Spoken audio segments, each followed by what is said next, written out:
William Leany, 1815 to 1891. Autobiography, 1815 to 1865. TypeScript, HBLL. Autobiography of William Leany. I, William Leany, now begin to write from memory this first day of January, 1888. As my former record was destroyed by a terrible whirlwind that came into my board shanty in the new town called Harrisburg in Washington County in the territory of Utah in the year 1865. I had moved there from Parowan in the county of Iron in the same territory, where the climate was warm enough to raise cotton, tobacco, and sugar cane. Now I will write some of the most noted incidents of my life and also of my father's family, as it may be of interest to my children in days to come when I have long since been gathered home to rest from earthly labors and receive the reward of a long and well-spent life. I will begin with my grandfather John Leany, who was born in Ireland. Of his place of birth I have not been informed, and while yet a young man he married Margaret Means, and shortly after that they came to the United States, and with them came my great-grandfather. I don't know what his Christian name was, but they all settled in Pennsylvania previous to the Old French War, which took place in the year 1758. My grandfather served 1 year under General Braddock and under General Washington in the United States Army and was at what is known as Braddock Defeat. And when the American Revolution broke out, he volunteered and served 3 years under General Washington.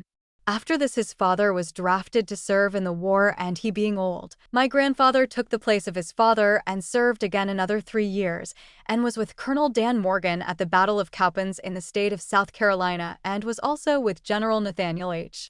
Greene at the Battle of Guilford Court House in the same state shortly after. He was also with Washington at the surrender of Lord Cornwallis at Yorktown in Virginia, or as the old soldiers called it, Little York. My grandfather was so pleased with the climate of the sunny South that soon after the close of the war he moved to York County, or York District as it was then called, thinking the Black North not so congenial to his health. My father was then 6 months old when they arrived in South Carolina. My mother's father, a much younger man, served also 3 years and a half under General Washington in the latter part of the war, and was one in line of the hollow square around the gallows at Tappan when and where Major Andrew was hanged, and he also stayed with Washington until the surrender at Yorktown. My father Culbert Means Leany was reared in York District, South Carolina, and then moved to Logan, now Simpson County, in southern Kentucky, in the year 1811. He carried chain, blasted trees, and assisted in laying out a new county seat, Franklin City, in the same county in the year 1812. My father married my mother, Miss Margaret Cook, and in the year 1813, and enlisted to go with General Jackson to be at the Battle of New Orleans. And on the 19th day of December A.D. 1815, I and my twin brother Isaac Leany were born in Franklin Precinct, Logan or Simpson County, Kentucky. I being the firstborn was called William. Father, mother, and family struggled with all the hardships of a frontier life until the year 1823 when my mother died, after a long severe spell of sickness, being the mother of 6 sons and 1 daughter, namely Joseph, William, Isaac, James, Hiram, Sarah Ann, and Thomas Jefferson, who was then an infant only a few days old. After much sickness and big doctor's bills, which added much to our hard struggle to make all ends meet, we had much poverty to contend with.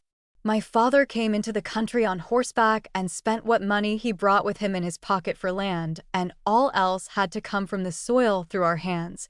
But as we raised our own cotton, wool, flax, hemp, indigo, etc., etc., we were independent and even happy. In the year 1824, my father married again a Miss Margaret Williams, who was another good woman, and we were fond of her, and by her my father had 3 daughters and 1 son, namely Elizabeth Watson, died in infancy, John William, Frances Ellen, and Jane Leany. All except Watson lived, married, and have families. But hard luck seemed to follow us, for in the year 1832 my stepmother died, and in the year 1833 my father married again a widow lady named Frances Young Hendricks, with twin sons named Randolph and James, whose father, Randolph Young, hanged himself in a fit of jealousy, though she was an excellent woman, both wife and mother.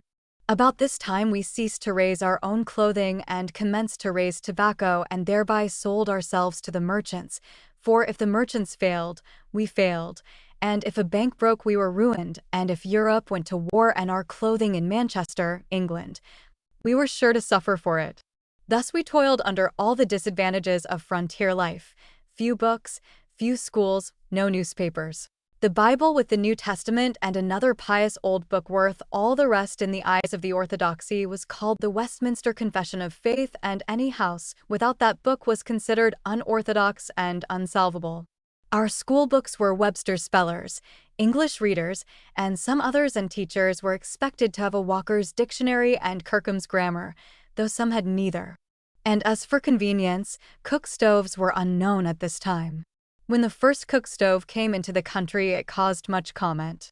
A tailor got one to heat his irons upon, whose name was Jason Neely, and had it in his shop where I went to get my first tailor-made suit of clothes. There came in a man called Mr. Goodnight, who also was getting a new suit of clothes made of a piece of Kentucky jeans. He spread his arms upon the flat top of the stove.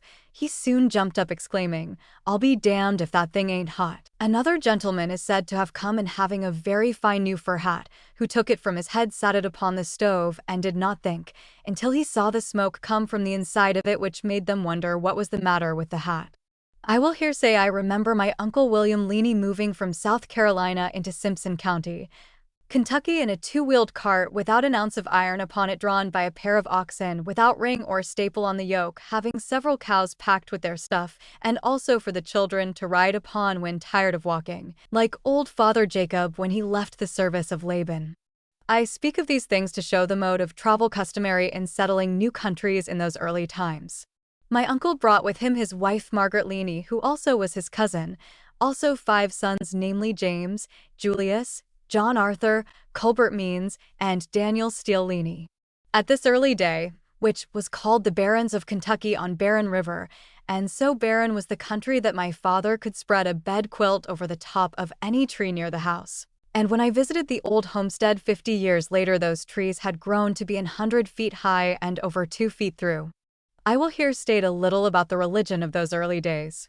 My mother, a most excellent woman, attached herself to a class calling themselves Republican Baptists, who believed in baptism by immersion and all being equal, giving persons no superiority, only, page torn, unable to read. Voice of the congregation. This was before Alexander Campbell or Sidney Rigdon was known of as reformers. My stepmother Margaret Williams, who was a mere girl when the controversy arose between the Presbyterian churches that rented asunder and all those of less combative and more passive character, organized themselves into what was called the Cumberland Presbyterian Church, and were few in number then, but now are very numerous, the other factions calling themselves the Old School and New School Presbyterians.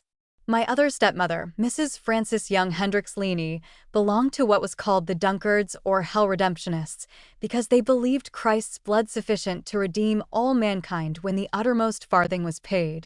My father, though a non-professor, was a believer in God and the Bible, and strictly moral, far more so than many of the professors of those times, and I was also fond of the Bible, and always glad to listen to the old soldiers tell their queer old war stories and their experiences, and much more glad to hear the best men of our time discuss the near approach of the millennium, as they would say. At the end of 2,000 years came the flood, and at the end of 4,000 years came Jesus and his apostles. At the end of 6,000 years we must look for something stupendous, but alas, when it did come, it was not stupendous enough, and few received it. It was brought to us by Elder James, page torn and unable to read copy, and Peter Dustin in February 1834, and on their way preaching 22 miles west of us, they were mobbed out of Russellville, Logan County, and although the snow was deep and very cold, they washed their feet as a testimony against that place and people, and the next summer and fall the Asiatic cholera broke out among the people and nearly depopulated the place. But I and my twin brother received their testimony, and on our way to Missouri in the fall of 1836, I got so terribly crippled and heavy in debt that I did not go to where the church were until 1843 at Nauvoo. My brother Isaac and a brother Benjamin Lewis, with whom we were traveling, tarried in Carlinville, Macoupin County, Illinois, where I got severely hurt that I did not get up to Haun's Mill, but a few days before the terrible massacre took place in the year 1837. 1838. Their brother Benjamin Lewis was killed and buried in a well, and my twin brother Isaac Leany got away with 27 bullet holes in his shirt he had on, and 11 ball holes in his skin, 4 of which went right through his body. Also 7 ball holes were in his drawers below the shirt and the coat and pants so nigh shot away that the ball holes could not be counted, and several bullet marks upon his rifle that he held in his hand, and finally the breech shot away at the guard, and the old buckhorn charger shot away. And he then, ? The powder into his gun from the powder horn, and never knew the mistake until he found the ball did not go halfway down. Then a mobocrat got hold of it and discharged it, and the ragged end of the breech tore him terribly from the eye to the ear. I struggled with hard times and poverty, though very lame from the injuries I received for many years, and in fact for 50 years. When a storm was brewing, I got out of debt and out of Missouri and arrived at Nauvoo on the 3rd of July, AD 1843, and among the first things I did was to go to the Patriarch John Smith, father of George A. Smith, and get a patriarchal blessing, which is here recorded as follows: Nauvoo, July 11th, 1843. A blessing by John Smith, Patriarch, upon the head of William Leany, son of Colbert Means and Margaret Peggy Look Leany, born Simpson County, State of Kentucky, December 19th, AD 1815.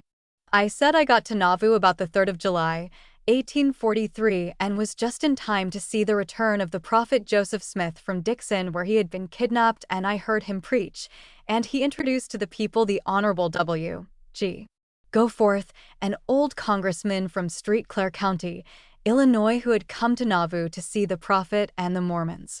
This same senator was the one who introduced in Congress a resolution to exonerate General Jackson from all blame for his martial law and for arresting a certain citizen who was accessory to a certain Judge Hull of a court, fining him $1,000.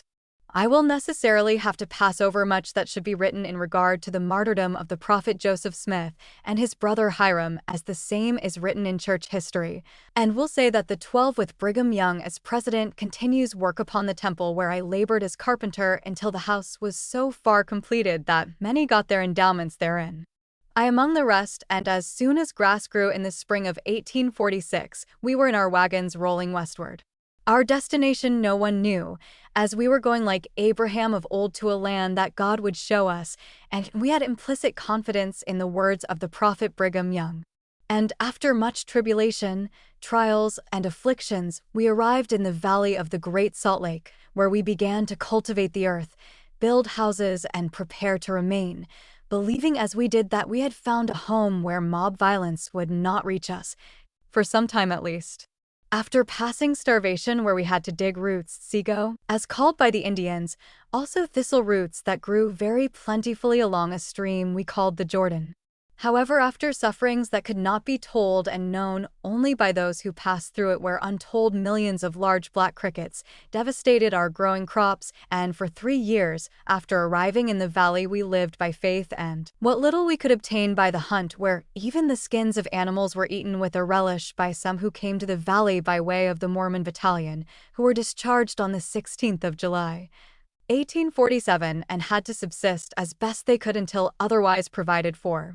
Well, the Lord was with the people, and none of them starved to death, although many went for 3 days and nights without food, and some, for those who brought an extra supply with them, the states chartered 25 cents a pound for flour.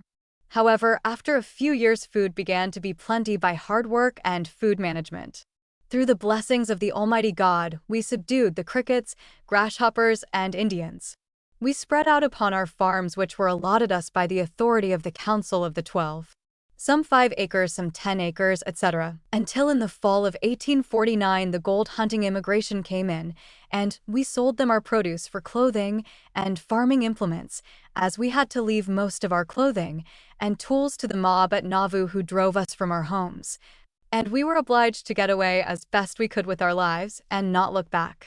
And by and through the means of this gold immigration our stores were replenished. Clothing was supplied by the hands of many who were the means of our expulsion from the States, and Joseph-like we fed them when they were hungry, supplied them with fresh teams when tired and worn out, took them in and cared for them when they were sick, and sent them on their journey rejoicing. In the fall of 1850, President Young called for a company to settle at Little Salt Lake, and 130 men with families were called for, and George Albert Smith, one of the 12 apostles, was appointed to take the lead. I, among the rest, was chosen also to take my family. And on the 18th of December, we left Salt Lake City to rendezvous at American Fork. And after being organized in 10s, 50s, and 100s, we started on our journey, not knowing how far our journey might be, but Abraham, like we knew God was at the helm. So we arrived on what was called Meadow Creek, a few miles south of Fillmore. There we spent our New Year's Day of 1851. And on the 13th day of January, we arrived on Center Creek, where Parowan now stands, and soon we commenced to lay off the land in 5 acres, 10 acres, and so on, as the wants of the people demanded. Opened a road up the canyon which cost 600 days' work before a stick of saw timber was got out. We made long canals 7 miles long, and long lines of fences to protect our growing crop, and many got discouraged and sought to return to the north as we were about 250 miles from Salt Lake City. And when spring was fully come, we found only 25 men, and these had brought their families along, intending to stay as directed by the president. We were here annoyed with Walker's band of Ute Indians, and when they saw our numbers so small, they thought to read upon our stock and were otherwise very saucy. But we were well organized in a military capacity, having many of our number who had served in the war with Mexico, and in the year 1853 we were under arms more or less for 1 whole year. Major John Steele was our commanding officer during that war, and by good management and constant watchfulness we never lost a man, and at last subdued the Indians and made them our friends. Chief Walker said he could laugh to see the wooden shoes of Sanpete Valley run, but he could not make the Iron Company shoes run. However, peace was restored and prosperity smiled upon our little settlement. Cedar City was located on Coles Creek. Ironworks begun, and many iron workers from the Old World came along. Mills were built, both saw and grist mills. House building became a permanent business. Farming and lumbering a steady employment. Sheep and stock raising was not forgotten, and prosperity smiled upon all the settlements of Iron County, until it became necessary to extend the settlement south of the rim of the basin, and in 1855 there was a settlement formed at Las Vegas, within 250 miles of San Bernardino, California. But going to bad management by William Brinhurst and Nathaniel Jones, it soon broke up. However, Washington was settled, and in 1860 St. George and other places was taken up in order to raise cotton. Cotton mills were built. One at Parowan by Ebenezer Hanks, and one at Washington by President Brigham Young, and for some years cotton seemed to pay well. But speculators soon found out that cotton could be purchased in the States and brought here cheaper than it could be raised here, and that knocked cotton raising in the head and killed the business. Fruit culture proved good for several years, also the raising of grapes and making wine, but after many years fruit came down to almost nothing, and wine became a nuisance as it would make people drunk, and it became cried down by all the lovers of quiet society. In the midst of all this I moved to Harrisburg, where there is a most beautiful climate, and made me a good home there. My family getting married and settled around me, and after many years I began to grow old. Many years has passed over me in this age, and I am anxious to leave on record for the benefit of those who may come after me, a few lines to show what some of the early settlers have passed through, and therefore I write a short discourse to my children, grandchildren, and all who may come after me. Greetings. Harrisburg, May 5th, 1891. My dear children and grandchildren, to whom these presents may come, I am now well up in my 76th year, and do not expect to remain long in this state of mortality, as my 70, the time allotted to man, is come and past. And as I wish to leave my testimony with you before I go hence, of the truth of this work commonly called Mormonism, or as it should be called, the Church of Jesus Christ of Latter-day Saints, the gospel of the Son of God revealed anew through the prophet Joseph Smith. And first I will say I have known for over 50 years by the inspiration of the Holy Spirit that Mormonism is true and is the gospel of the Son of God as spoken of in John's Revelation 14 and 6th verse. And I also know that the Book of Mormon is the stick of Ephraim spoken of by Ezekiel. But you may ask why call it a stick? because writings were often rolled on sticks to save breaking if doubled, and for that reason are often called sticks or rolls, Isaiah 8th and 1st. See also Zechariah 5th and 1st, Ezra 6th and 2nd, also Ezekiel 37th and 16, 17, 18, 19, and 20th verses. Also Book of Isaiah 29th and 4th. This whole chapter explains about how the book should speak low out of the ground. Also how Ariel, or Jerusalem, the city where David dwelt, being brought down low and speaking low out of the ground and out of the dust, which could only be done by bringing forth the Book of Mormon out of the ground. And truly in so doing the Lord does a marvelous work and a wonder. And here I wish to bear witness that as Jesus said, that if any man will obey this form of doctrine, he shall know of this being the work of the Lord. And I here must remind all my children and grandchildren, as the Savior has said, unless you eat of the flesh and drink his blood, you have no life in you. So I wish to ask as a favor of you all that you lead your families to the fast meetings, Sabbath schools, and see that they partake of the sacrament instead of herding stock 7 days. 7 days in the week in order to make money proves to me they do not know this to be the work of the Lord. It is a positive fact that a transcript taken from the Book of Mormon was handed to Professor Charles Anton of New York City and then returned to the prophet Joseph, and the precise words were used that were spoken by Isaiah thousands of years ago. See Isaiah 29th, chapter 11th and 12th verses, and I think more of these evidences from the Bible than any from the Book of Mormon or any of our church works, so long as we have to do with those who believe the Bible. And now, my dear children and children's children, I must impress it on your minds that to be independent in this world's goods you should raise all you need to eat or wear, for no man, family, state, or nation is independent that has to go into the market to buy any positive necessity to eat or wear. But on the contrary, they are at the mercy of the market merchant and middlemen, and I know that the United States will soon tear loose from us, and that which we cannot raise or make, we must do without, for the nations will all be at war, and there will not be allowed any commerce by land or by sea, and while thus careful for food and for raiment to sustain the body, we should not neglect to provide food for the spirit. Read the Deseret News, the Juvenile Instructor, and other church works.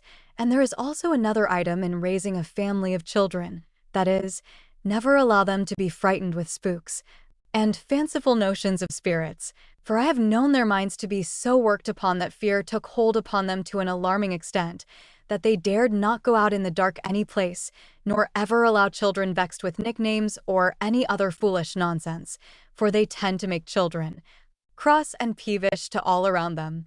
But lead your little ones by the hand to fast meetings and all Sabbath meetings and Sabbath schools, and see that they have the sacraments, also that they receive karas, books, and other prizes, and they will soon acquire a taste for learning, and not think of loitering around fence corners. And I pray God, my Heavenly Father, that you may be better able to teach your children than I have been going to the old-fashioned teachers we have had here.